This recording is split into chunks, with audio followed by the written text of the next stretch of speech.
Hi and welcome back. In this tutorial I'm going to show you how to crack WPA encryption. WPA stands for Wireless Protected Access and was designed to replace the web encryption. These security protocols are designed by the Wi-Fi aliens to secure wireless networks. So let's start the cracking process. First of all, make sure that your wireless card is in monitor mode. Then type aerodump ng WLAN 0 mon to scan the wireless networks and select your network. Mine is this one right here. So go ahead and type aerodump ng and the channel of the access point and the name of the file and then the BSS ID of the access point.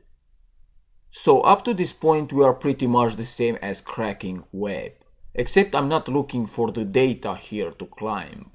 I just want here in this corner a four-way handshake. The four-way handshake contains the hash of the WPA access point, which I will use to crack the password.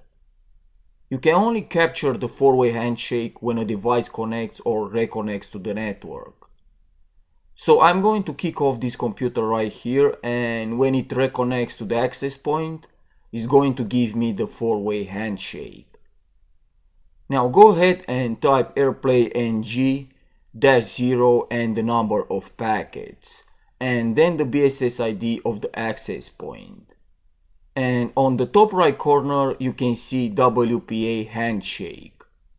Now you can stop this and clear the screen and then type ls to list the files.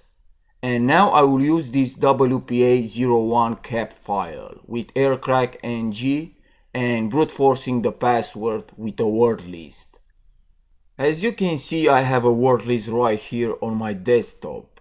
So let's crack the password by typing aircrack ng and the name of the word list and then the name of the file, which is WPA01 cap in my case, and press enter.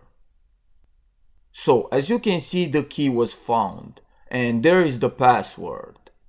Please note that this is a dictionary attack. If your password is not in the dictionary, the attack will fail. You also need to remember that this cracking process can be very time consuming when the password is not found in your word list. So that's it for this lesson. Thanks for watching and I will see you next time.